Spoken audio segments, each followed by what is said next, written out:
Mr. Speaker, I rise tonight during Black History Month to raise the alarm on the rewriting of American history that is happening at our national parks, our museums, our monuments, and our public spaces, as the Trump administration is attempting to erase the histories, the stories, and the lives of our Black, Native, Chicano, AAPI, and LGBTQ+ communities. We rise tonight to talk about what this means for the past, the present, and the future of this country, because as they say, those who cannot remember the past are condemned to repeat it, and this country has come far too far to forget. Mr. Speaker, how we as a nation remember matters. What we remember matters. Who we remember matters. Because this collective memory is the map on which we build our future. And our nation's national parks, our monuments, our memorials, our museums, and our public spaces are the places in which those memories are inscribed. Now, I want to begin tonight with a simple premise, that the act of remembering is a deeply political and a deeply powerful act. And so too is the act of erasure, of erasing and removing history. Because these are not merely acts of omission, but acts of power, acts of dominance, and yes, even acts of violence. Erasing is about telling people that their histories and their people do not matter, that your history, that your ancestors, and your collective memories of pride, joy, struggle, resilience, and generations that came before do not matter. And this is exactly what this administration is doing, trying to take us back to a time where only the stories and lives of the few mattered. It began a year ago, on day one, when the president signed an executive order renaming Denali, the tallest mountain in Alaska and most sacred site to multiple Indigenous communities, renamed after a president from Ohio without any consultation to the Indigenous people of Alaska. That same day, the president signed an executive order mandating the elimination of diversity, equity, and inclusion offices across the federal government, leading to the illegal firing and loss of leadership across federal and military service.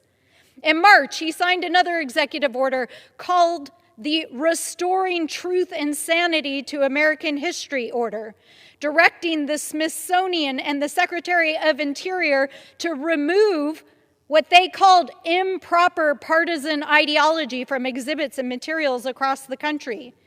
It targeted mentions of slavery, Native American history, Chicano history, AAPI history, LGBTQ+ history, climate change, and other topics which they claimed were divisive, anti-American, and created quote-unquote national shame, thereby erasing the histories of tens of millions of Americans. Secretarial orders, including those at the Department of Interior, that has led to the censorship of government websites and the tearing down of signs at multiple monuments. References to the histories of famous leaders removed from websites. National holidays erased. Rewriting history and removing us from the American story. And what is this all in service of? Promoting some singular narrative to undermine the recognition of this nation's true history and its long history of struggles that have shaped us, of overcoming the loss of land, of killing and displacement of Indigenous people, of slavery, of Jim Crow, internment, and the continued struggle for justice across our communities. This is our true history as a nation, not something we should be ashamed of, but what has shaped who we are. These actions erase the story of what makes this great nation beautiful. It's multicultural, multiracial, indigenous, black, brown, white, and diversity that makes us who we are. This erasure delegitimizes the movements and wins that we've secured generation after generation.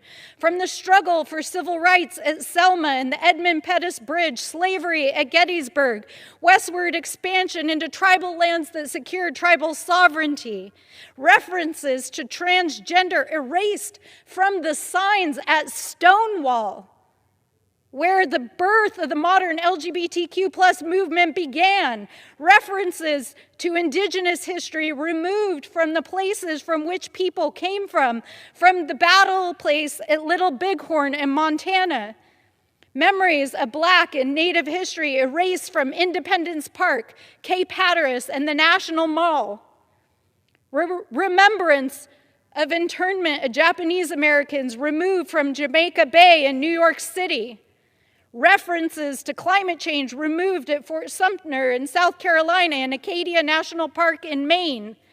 Public institutions and gift shops banned from carrying books in America.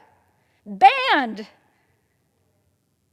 And the Department of Education seeking to defund schools, universities, and institutions for teaching the history of the people and students and children who are there.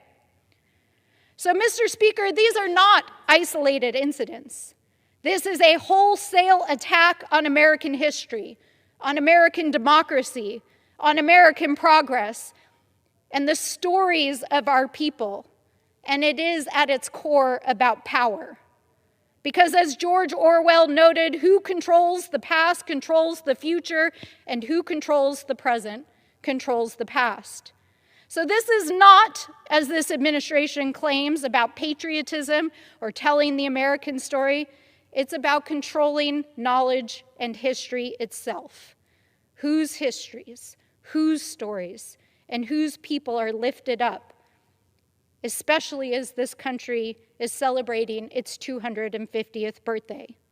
So we are here tonight to say, not on our watch.